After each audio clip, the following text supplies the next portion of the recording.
Hey, gun people!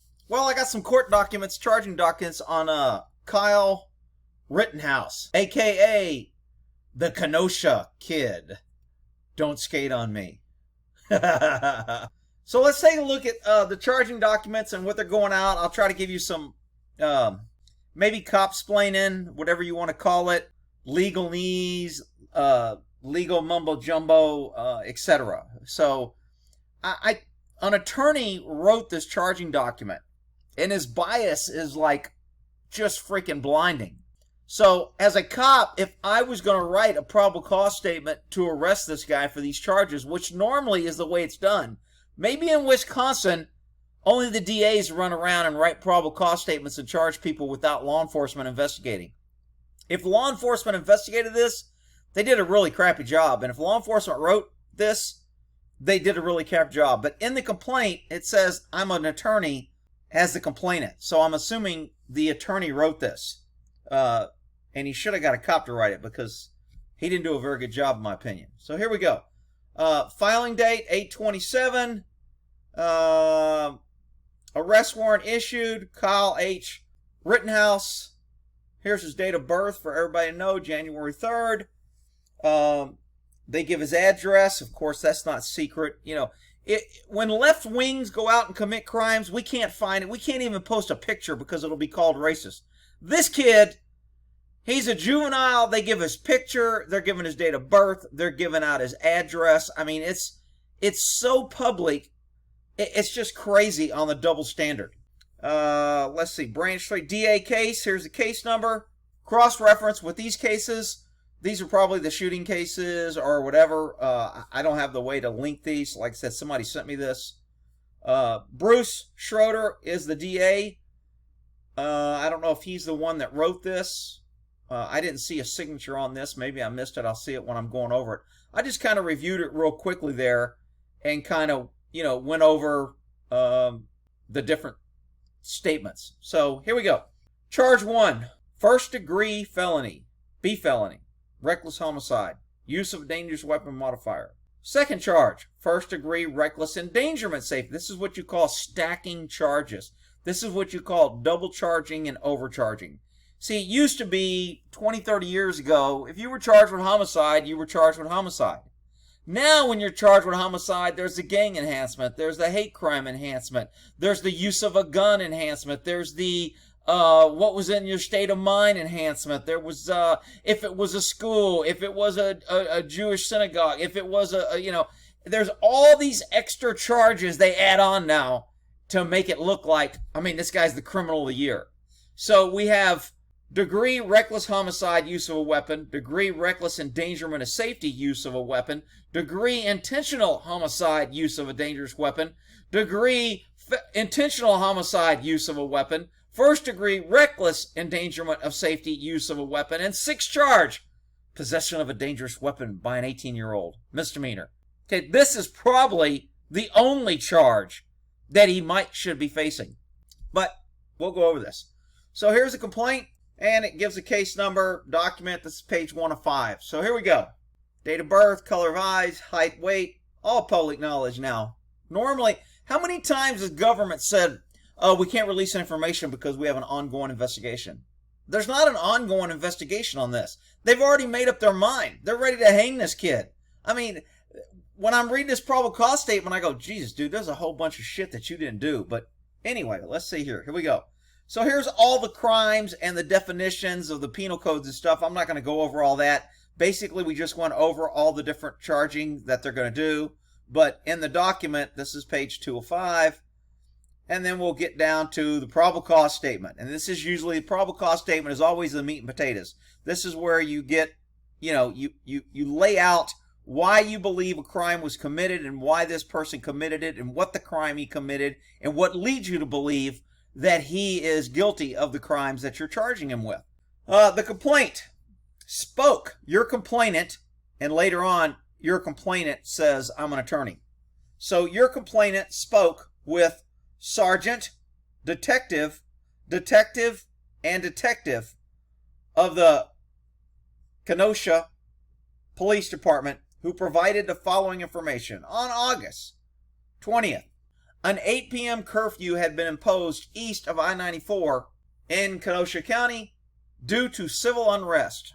Okay, I mean, to jump off that this is your probable cause statement, I mean, to me, it's just weak. I'm sorry. It just doesn't make it clear. On the 25th, 11:45, the shooting occurred at Car Source, which is located northwest corner of so-and-so state of Wisconsin. The man who was shot at this location was identified as Joseph child molester Rosenbacher, who was transported to hospital. Doctors declared him deceased. Now, there's a little bit of new information in here that I didn't know. One is about the firebomb, and two about is he wasn't really shot in the head. So let's see here. In the course of the investigation, which I might add was very quick and rushed to judgment because we wanted to get this guy in jail because he was a good guy. We aren't charging the guys that chased him and attacked him because they're dead or they're injured. We're not charging them because we need them to testify against this guy because this is the one we want. Outrageous. Course of investigation, law enforcement reviewed and shared with your complainant. That means the law enforcement reviewed information and shared it with the attorney who's writing this. Multiple videos that appeared to be recorded on cell phones. In the first video, a male who was later identified as Kyle Rittenhouse, date of birth, hereinafter known as the defendant, is running southwest across the eastern portion of carport. Now, you notice he said he was just running. Remember when other people get attacked? They're just out jogging and people are racist for trying to stop them from committing a crime. This guy's running from his life from a mob that's trying to kill him and throwing things at him. And an attorney who wrote this says, the male is running southwest across to the eastern. I'm surprised he didn't use the word jogging. The defendant is a resident of Illinois. Okay, so Antioch, Illinois evidently is a 15-minute drive from where this took place. So the suspects who are either dead or all the other prior convicted Antifa people who got shot, they all came and live in Chicago, which is 45 minutes or an hour away from this location. But they're not making it that those guys came there to cause trouble and they drove almost an hour to protest. They want to get a guy who drove 15 minutes because it's in his local area and he was going to provide aid. And he decided to arm himself to protect himself because he knew these riots were violent. And he wanted to go help, but he didn't want to become a victim. And now he's a victim of the left-wing court and our injustice system. Okay, so he's running. The defendant is a resident. The defendant can clearly be seen holding a long gun. Okay, so what's your point? Which was later reviewed or recovered by law enforcement, identified as Smith Wesson AR-15 style 223. You know, we got to get in the AR-15 style. I'm surprised he didn't say an assault rifle. A lot of people think AR is assault rifle. That's not what it means, but whatever. I think it might have been Armalite rifle, but I don't remember. It doesn't mean assault rifle. It's just the left-wing media has redefined and rebranded it. AR-223. I would have picked a 5.56, but that's okay. The recovered magazine for this rifle holds 30 rounds. This is a very vague and unclear statement. What do you mean the recovered magazine holds? How many rounds did it have in it when you got it? Were there expended rounds? How many rounds did he fire? Was it fully loaded? I mean, you just say, oh, the magazine holds 30 rounds. Okay. So we recovered a 30-round magazine with the rifle. Doesn't say whether it was loaded or unloaded. Following the defendant is a child molester or sexual, what do they call him? Sexual predator? Sexual registrant. He's a registered sex offender. We'll call him registered sex offender here on in. Let's see. Trailing behind the defendant and Rosbaum is a male who is later identified as Richard Guinness, a reporter. Okay, so this reporter sure is chasing him. This is the guy in black from the video that pulls his shirt off and throws his helmet down and starts rendering aid right about because he was assisting the registered sex offender in chasing down this guy and trying to hit him. But here we go. The video shows that they crossed the parking lot. The sexual predator appears to throw an object. Okay, he threw something.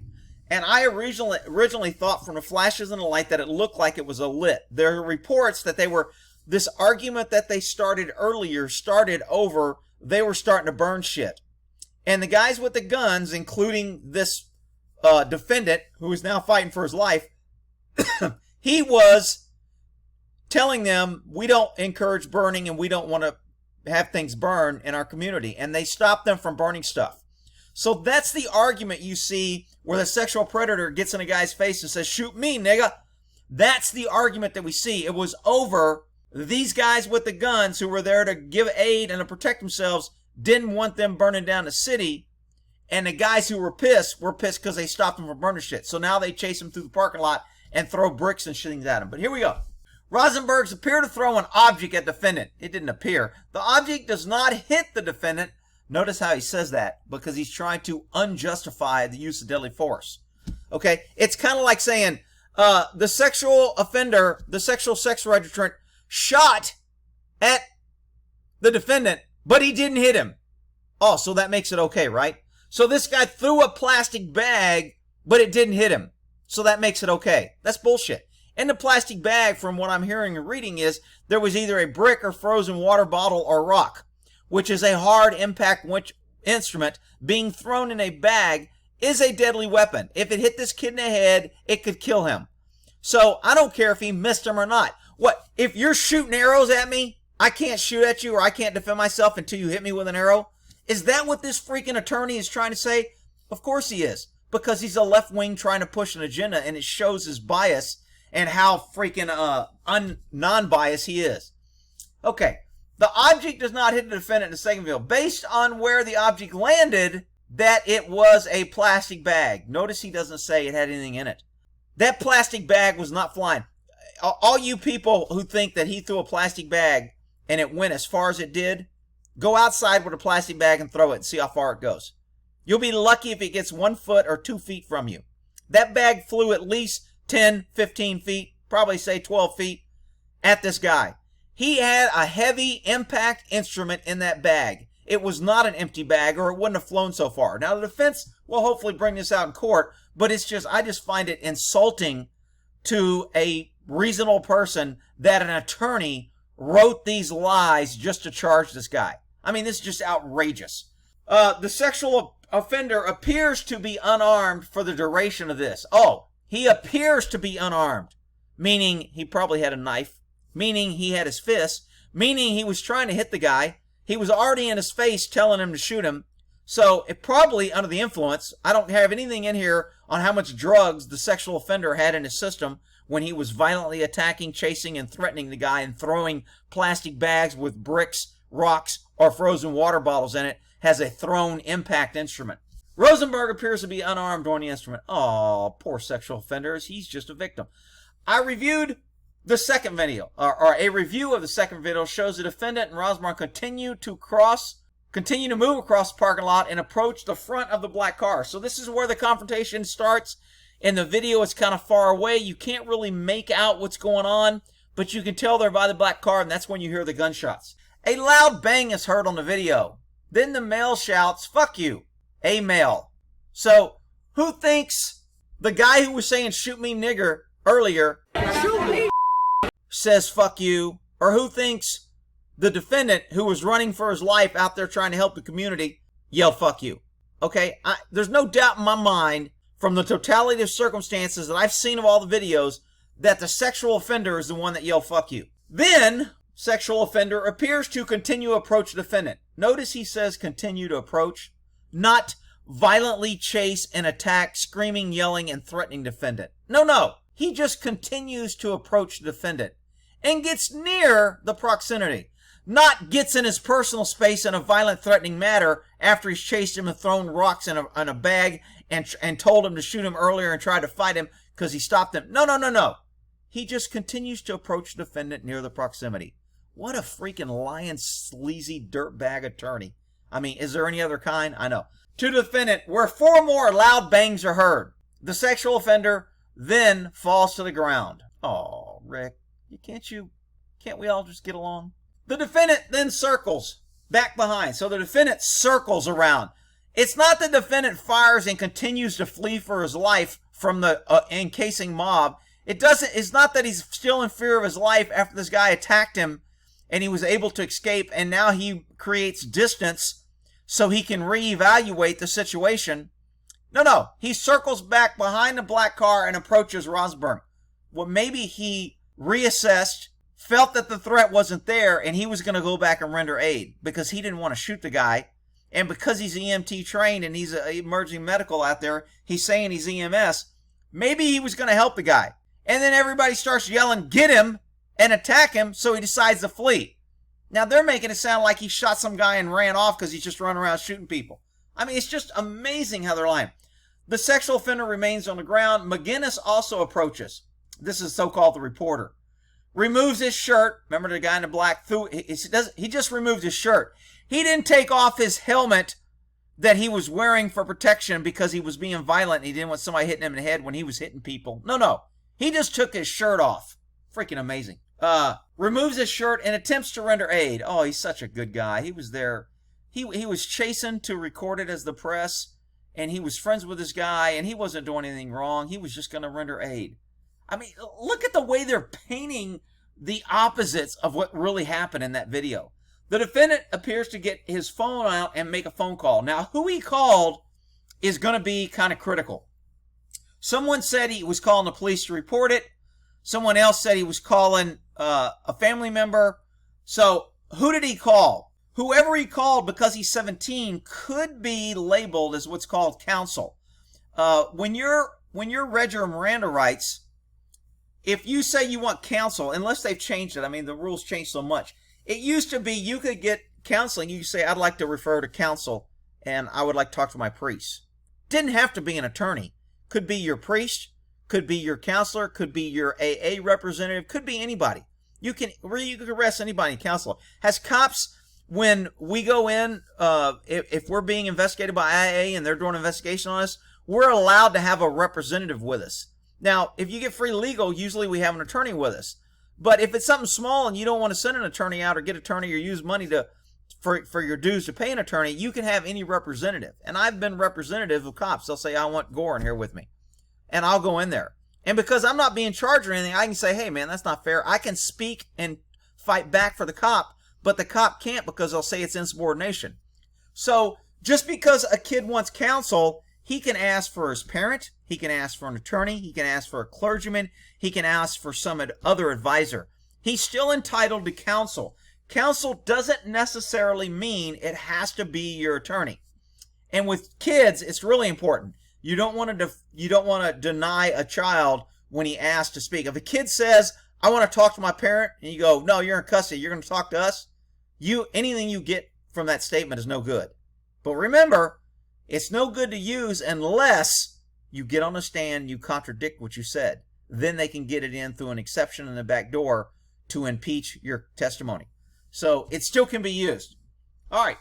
So where another male approaches the defendant, turns and begins to run away from the scene. Yeah, another male didn't approach the scene. Another male was running out of the mob that was attacking the defendant. So the defendant decided to get the hell out of there because he heard, and they even say, I think somewhere in here, that they heard people say, get him. So the defendant turns and begins to run from the scene. As the defendant's running away, he can be heard saying on the phone, I just killed somebody. I don't know if he said, I just killed somebody, or I think I just killed somebody, or I shot and I think I killed somebody. Those words will kind of be a little bit of his mindset or his frame. Now remember, he was just in a deadly force situation. He's in fight or flight. That statement will come in because it's a spontaneous statement. He wasn't in custody. Remember, Miranda only applies if you meet the two-pronged test. You must be in custody and there must be interrogation.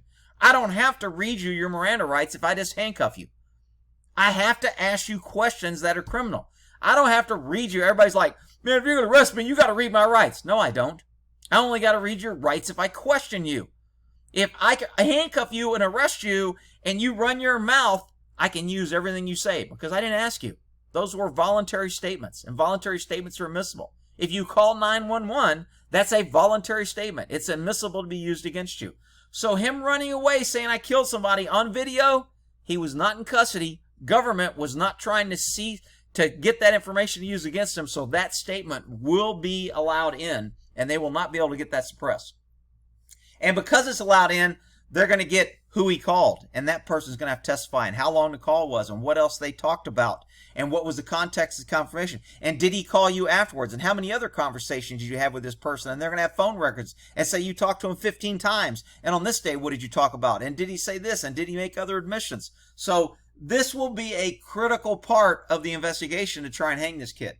Detective Cypress interviewed McGinnis and indicates the following. So this is where the attorney got information from the cop. Before the shooting, McGinnis was interviewed by the defendant. The defendant told McGinnis that he was trained medic. McGinnis stated that he, McGinnis, has handled many ARs and that the defendant was not handling his weapon very well. Well, this is a bias. This is okay in a probable cause statement, but this ain't going to be allowed in court. It may sound good and it may convince the judge and it may make your case sound good, but you can't have McGinnis, who has no training or experience, who has not been qualified as any expert in AR, now giving an expert opinion on the defendant was not handling his AR very well. Who freaking cares what McGinnis said? Who the hell is McGinnis? I don't care if McGinnis think he was handling. How does that help your case for homicide? How does that show that this guy, you know what it does? It makes McGinnis able to say, the defense will say McGinnis, a citizen, was scared and was fearful because the defendant was handling his weapon unsafely and erratically and as if he didn't know what he was doing. And his actions made McGinnis fearful. Therefore, any actions McGinnis took to disarm or to protect himself from the defendant who was handling his weapon unsafely must be justified. This is how they're going to spin this. Okay, the defendant was not handling his weapon. McGinnis said that as they were walking south, another armed male who appeared to be in his 30s joined them and said he was there to protect the defendant. Okay, I don't know if that's true, but I can understand that. This kid, the Kenosha kid who was out there as a medic, he did have a gun, but there was always a second guy with him. It was an older guy with a gun. And now it makes sense that this guy, they were working in teams, and this guy was there to protect him. Although he failed at his freaking mission, because I don't know where the hell his protector was when all this shit went down, but he damn sure wasn't protecting his kid. So somehow they got separated. Maybe the mob separated them. They scattered, which they shouldn't have. But anyway, I don't know how they got separated, but this kid didn't have a protector. So this statement for them to say, oh, the other guy was there to protect him. Well, he didn't do a very damn good job of it. But it makes sense if you're going out there in a team. If I'm providing medical to somebody and the cops aren't coming in. Remember, all this is because the cops aren't coming in and allowing anarchy and all these damn Antifa guys to go out there and burn and destroy and do anything they want, including attack good citizens who are out there trying to serve their community, clean up their community, provide medical aid to the community, stop people from burning things down like this kid was doing. All good. It's all backwards for the liberal left because they want to hang this kid. Let's see. So the defendant, McGinnis, said they were walking south. Another armed male protect him. McGinnis stated that before the defendant reached the parking lot and ran across it, the defendant had moved to the middle and the sidewalk, and McGinnis saw male Rosenberg initially try to engage the defendant. Okay, so this helps him because Rosenbaum, who is sexual predator, initially tried to engage the defendant. So this is going to help the defendant. This is going to help the Kenosha kid because not only did he initially try to engage him, he engaged him in a parking lot. And now he's chasing him. And now he's throwing things, according to this attorney. He only threw an empty plastic bag. Yeah, sure. And he missed him. But anyone else with freaking 2 brain cells knows that this guy, the sexual offender, was the primary aggressor. He was pissed off. He was in the kid's face. He was chasing the kid. He was threatening him earlier. He's throwing things at the kid. And then he corners the kid in front of a car before he gets shot. Okay? So that's the way this should play out. Let's see. The defendant has moved to the middle of the street. McGinnis stated that as the defendant walked across to get closer to McGinnis stated that as the defendant was walking, Rosenberg was trying to get closer. Let me rephrase this. As the defendant was leaving and trying to walk away and avoid a confrontation, Rosenberg, the sexual offender, was chasing and trying to stalk and continued to try and harass and attack the defendant. Okay, that's my probable cause statement for that. McGinnis stated that as the defendant was walking, the sexual offender was trying to get closer to the defendant. When the sexual offender advanced, the defendant did a juke move. The hell's a juke move? And started running. Okay? To me, this sounds like stated that the defendant was walking. Rosenberg was trying to get closer. Has Rosenberg advanced with his threats? He's already thrown something at him. He's already threatened him. And no telling what the hell the sexual offender was yelling as far as threats. The defendant, again, ran away to avoid the confrontation and to protect himself and do not have to shoot somebody. He tried to flee the problem until he was cornered. Man, they don't want me writing a probable cause statement. All right, McGinnis stated that there were other people that were moving very quickly. Let me rephrase this. McGinnis should have stated, or I'll just put, Gore stated that there were other angry mob members threatening and yelling and charging and advancing quickly on the defendant with the intentions of hurting and attacking him. Okay, so there's my statement. McGinnis stated that they were moving towards the defendant. McGinnis said that according to what he saw, the defendant was trying to evade the individuals. Well, good. At least he said something that was somewhat true. No shit, he was trying to invade him. He was running for his freaking life, which is why it's self-defense, clearly. McGinnis described the point where the defendant had reached the car. McGinnis described that the defendant had a gun at the low ready possession, meaning that he had the gun raised, but not pointed downward. The butt of the gun would have been at the angle or downward angle of his shoulder. Whatever. Who cares about all this angle gun shit? They're going to try and say, look, so what he put the gun up to his shoulder? So what he was at a low ready? He knew that he was cornered. He knew that he had multiple attackers coming at him. He knew that they were throwing shit at him. He heard statements that were threatening. They had already threatened him, and now he's cornered. Of course he's going to raise his gun. Any reasonable person who had the means to defend himself would raise that weapon to defend himself, has a threat. It's kind of like when cops pull. If I got one of these cops on the stand and they made a statement, I'd say, officer, if you go to a scene and you feel threatened, do you draw your gun? Do you raise your gun to a low ready? Do you even go as far as to point your gun at somebody in order to stop them? Why do you do that? Well, it's a show of force. It's escalation of force. It's a way to ensure that they know that I have deadly force and I'm willing to use it and I want them to stop and I feel threatened. Oh, really? So why can't the defendant feel those same feelings? Is that just reserved for peace officers? Freaking outrageous. McGinnis described the defendant, meaning that he had the gun raised, pointed ground, blah, blah, blah, blah, blah. McGinnis stated the defendant brought the gun up. McGinnis stated that he stepped back. Who stepped back? Who wrote this? McGinnis stated that he stepped back. He thinks the defendant fired 3 rounds in rapid succession. The defendant fired multiple rounds in an attempt to get the violent attacking suspect off him. I don't have a problem with that. McGinnis said that the first round went off. He thought it hit the pavement. McGinnis felt something on his leg, and his first thought was wondering if he had been shot. McGinnis was behind and slightly to the right of Rosenberg in the line of fire when the defendant shot. McGinnis stated the first round went into the ground, the second shot went off. The defendant actually had the gun aimed at the sexual offender. McGinnis stated that he did not hear the 2 exchange words. Oh, really? He didn't hear that? He didn't hear all the yelling and I'm going to kick your ass and throwing shit and I'm going to get you? I'm sure the sexual offender, the guy who was yelling, shoot me, nigga, I'm sure he wasn't yelling anything except, please, kind sir, I'm in fear of my life with your gun because you're not handling it very well and I just want to relieve you of it. I'm sure that's what he was saying. Or if not saying it, that's what he was thinking.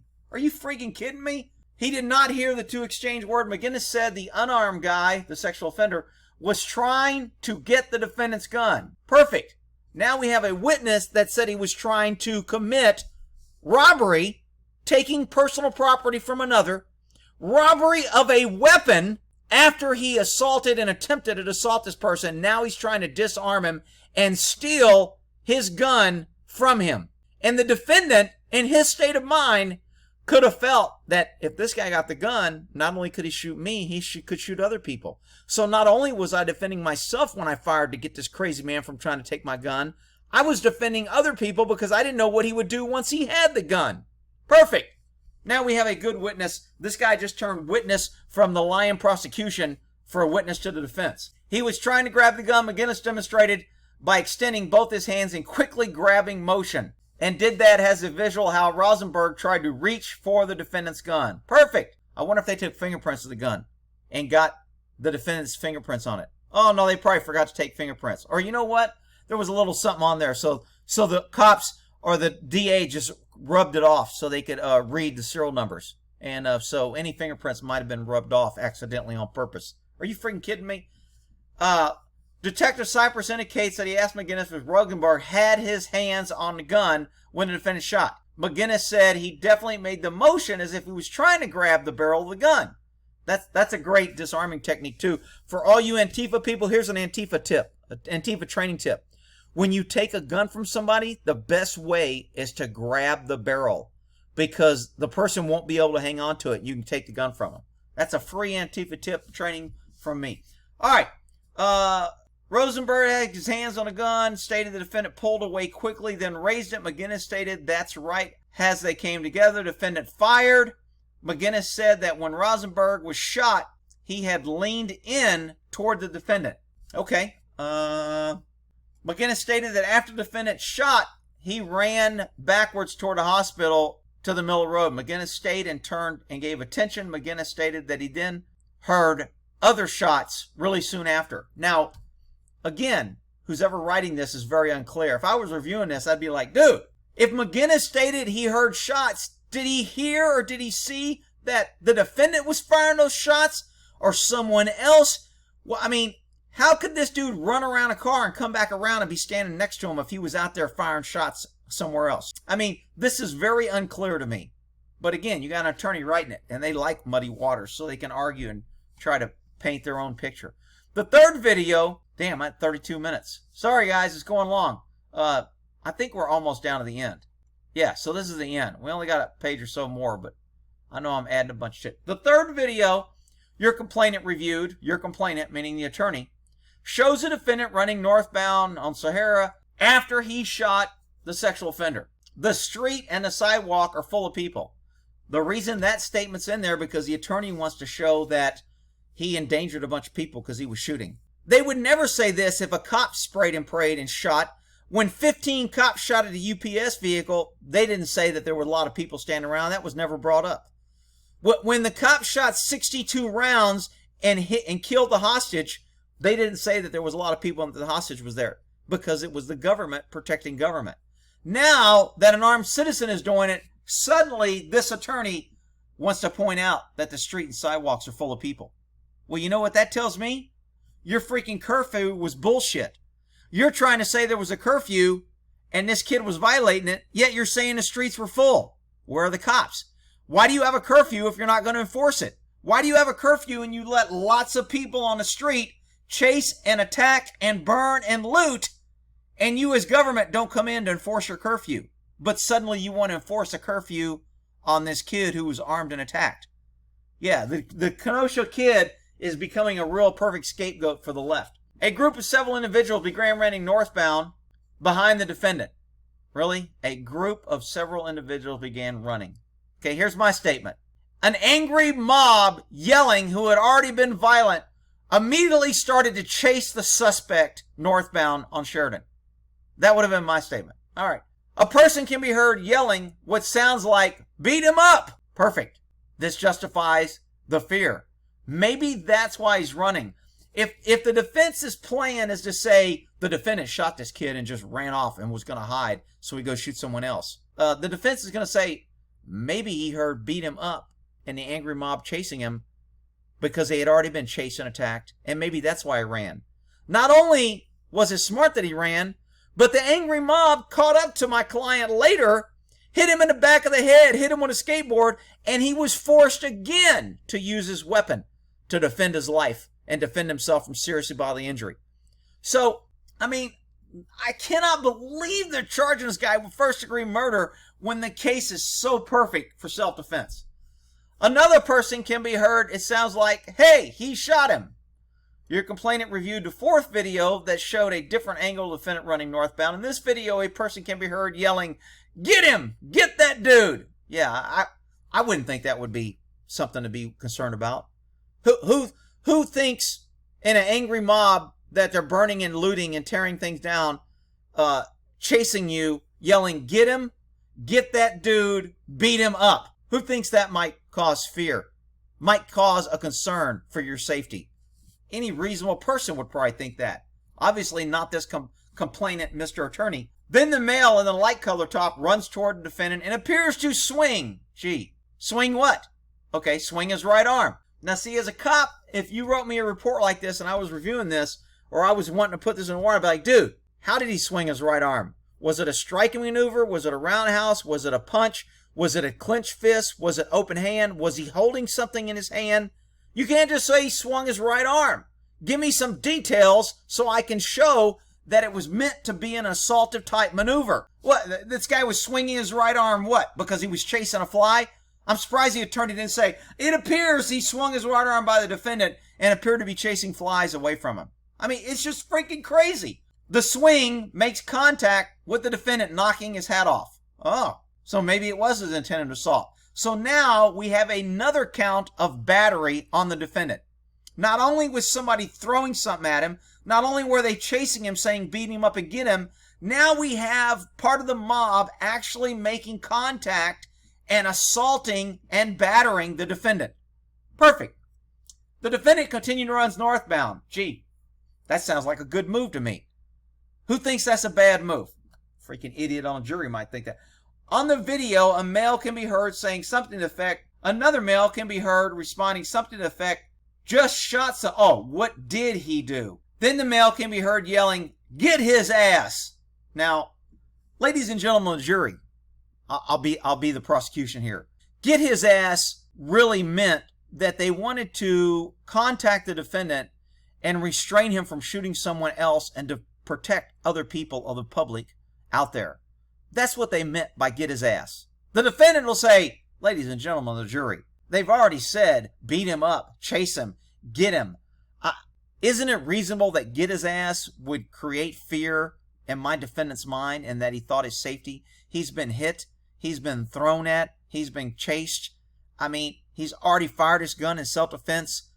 Isn't it reasonable that my defendant had a reasonable fear when he was running? Okay, let's see. The defendant then trips and falls. Oh, shit, that's not good. Remember, totality of circumstances. Had this kid not fallen and turned around and shot them, it would be a little bit harder because then the prosecution could say, he didn't have to turn around, he could have kept running. But because he tripped and fell, and I think he tripped and fell because he was getting hit and punched and kicked and pushed, he didn't trip and fall in his own regard. He was trying to get to the cops for safety. He was trying to get to the cops to report that he had to defend himself with his gun. He tripped and fell because the angry mob was saying get him and attack him and kill him. And now, and a matter of fact, if I was a defense, my defendant, the Cisco kid, or I'm sorry, not Cisco kid, the Kenosha kid would have heard, I'm sure, in his statement to his attorney, and his attorney should be saying, my clients heard people yelling, kill him, let's hang him up, let's take that gun and stick it up his ass. Heard statements to that effect while the mob was chasing him.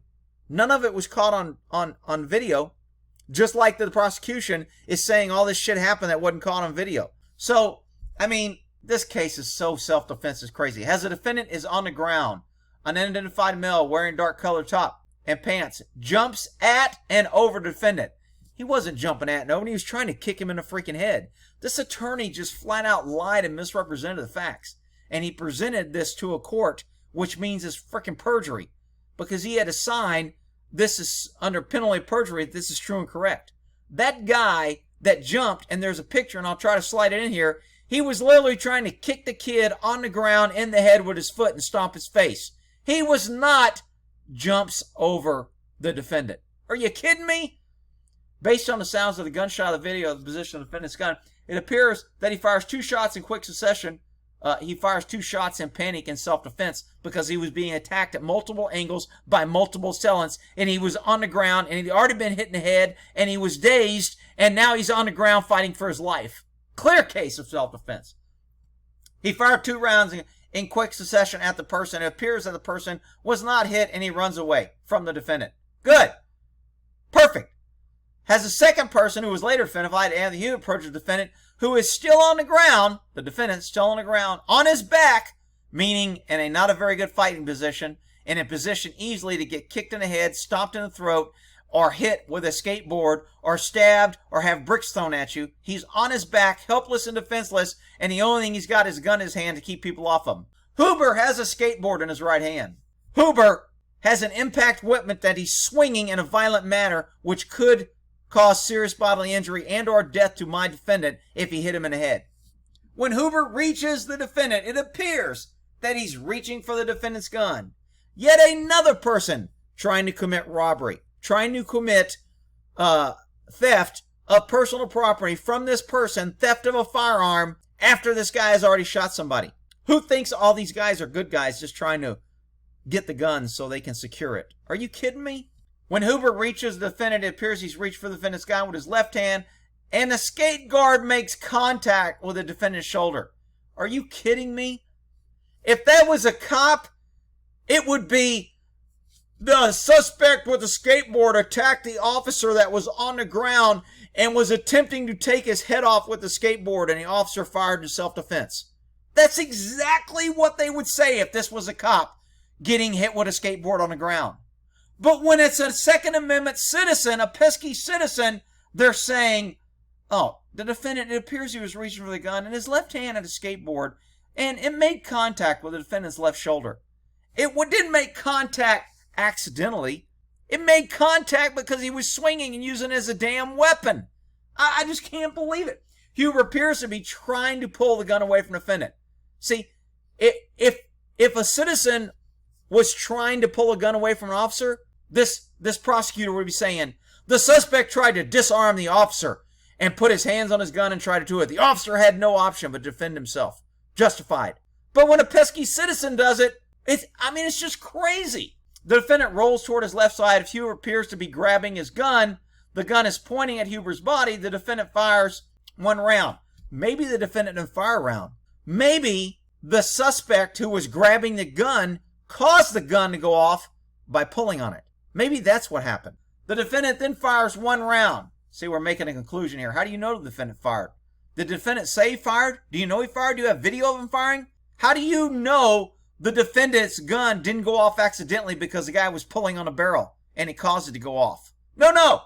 This attorney, your great informant here, is freaking writing this saying, no, the defendant fires a round that can be heard. Huber staggers away, taking several steps, then collapses on the ground. Huber subsequently dies of a gunshot wound to the chest. After the shooting, the defendant moves to a seated position, points the gun at a third male. The defendant didn't move to a seated position. The defendant was trying to get off his back where he had been violently attacked by two and multiple individuals, and he was trying to get off the ground so he could defend himself better.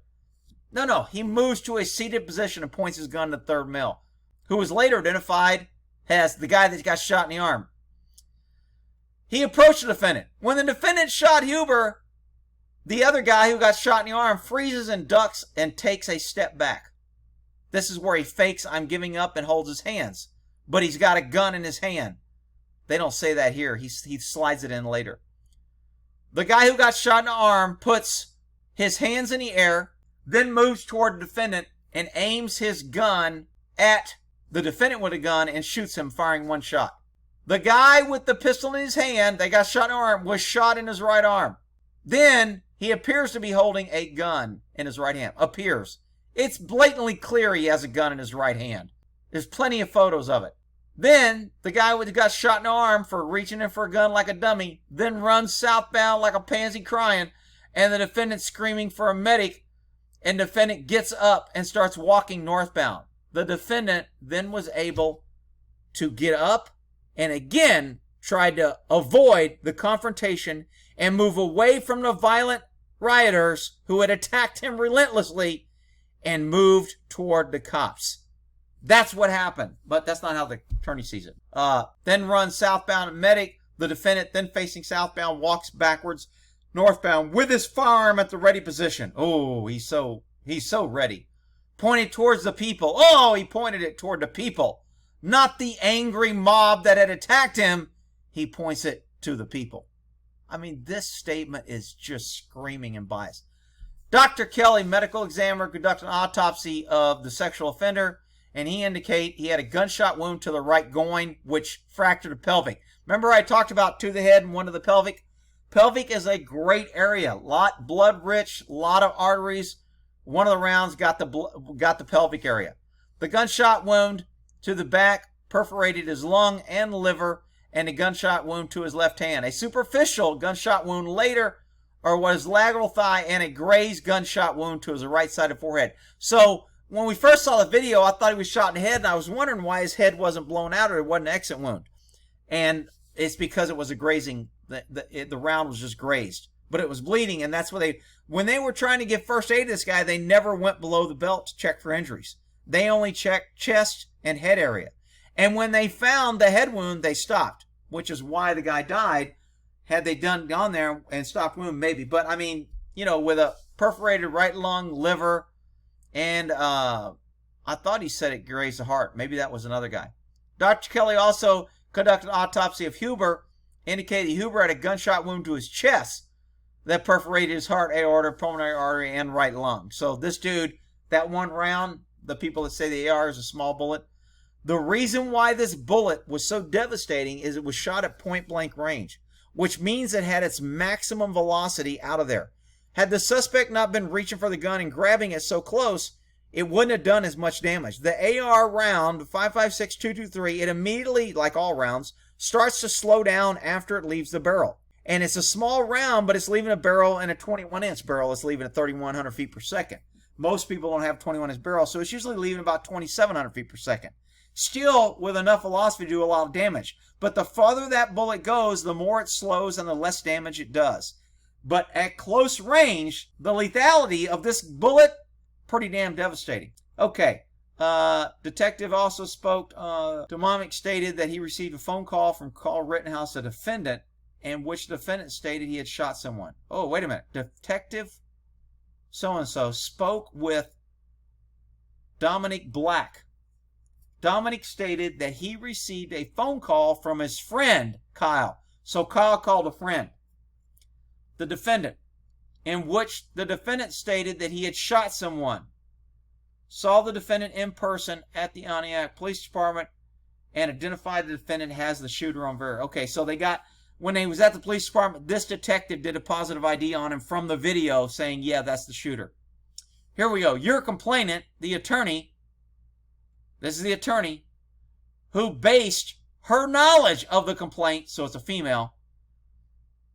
Here's where she based her knowledge of this. Statements given to the complainant by the sergeant detective. So basically, she believed what they told her. Statements from Dr. Kelly. So she believed the medical examiner on the people that died.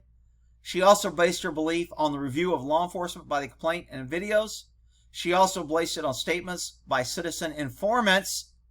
Richard McGinnis, he's an informant now? Really? They've made him an informant already. And Mr. Black, his friend, is also a citizen informant and eyewitnesses to the facts. Statements by the defendant, which are made contrary to his penal interest. When you make statements against your penal interest, that means you're making statements that make you guilty. Kind of like, shit, I just shot someone. That's a statement against your penal interest. Your attorney would say, never make a statement against your penal interest. That's why you don't talk. So that's the statement against his penal interest they're talking about. And the official records, Department of Transportation, FBI, triple teletype, Wisconsin Circuit automated system with records maintained on normal course of business. So that's what she based her opinion on. Angelina.gabriele, who is going to be prosecuting the mean, white male, gun-loving, patriot, mean guy because he's white and he's a juvenile and he likes guns and he's pro-Second Amendment, he's pro-freedom. Gabrielle is going to be the prosecuting attorney. Gabrielle, you need to work on your probable cause skills because this probable cause statement sucks and shows your bias. In my opinion. But anyway, I could be biased also. All right, we'll end that there. Hopefully you got some out of it. We'll see how this pans out when they get into court and everything's head out. I know a lot of people have said this guy's got an attorney. I know he had a GoFundMe account, and GoFundMe, which is a left-wing liberal who will let you, if you're raping children, you can have a GoFundMe account. But if you defend yourself with a gun, they took down his account because they didn't want to help him because he's pro-Second Amendment. So GoFundMe canceled his GoFundMe account. Now, George Floyd, who was committing crimes, robbing, using counterfeit money, was under the influence of drugs, who had just got out of prison, his family was able to get $3.5 million in their GoFundMe account, no problem. But GoFundMe canceled this kid's account because he's pro-Second Amendment. I'm so tired of left-wing companies pushing their shit and beating down decent people. All right, so if anybody has a link to the attorney, if they have an attorney fund set up for this guy, etc., I will pin it in the comments. Okay? But go ahead and post them in a comment, post links, and I'll try to get it out there. Also, I know a lot of people have asked me, why don't you recommend would you review this for the attorney or help in his defense? I would absolutely be more than happy, pro bono, no charge, if the defense for this kid wants my evaluation expertise, want me to write something up, wants me to review something. I would absolutely do that. I'm not going to try and chase down an offer, but if somebody wants to share that, if they know and they want to tell them to contact me, I read the comments and all the videos. All somebody has to do is put in a comment saying, hey, these guys want to hear from you. Here's our contact information, and I'll call them. All right, other than that, we'll end that there.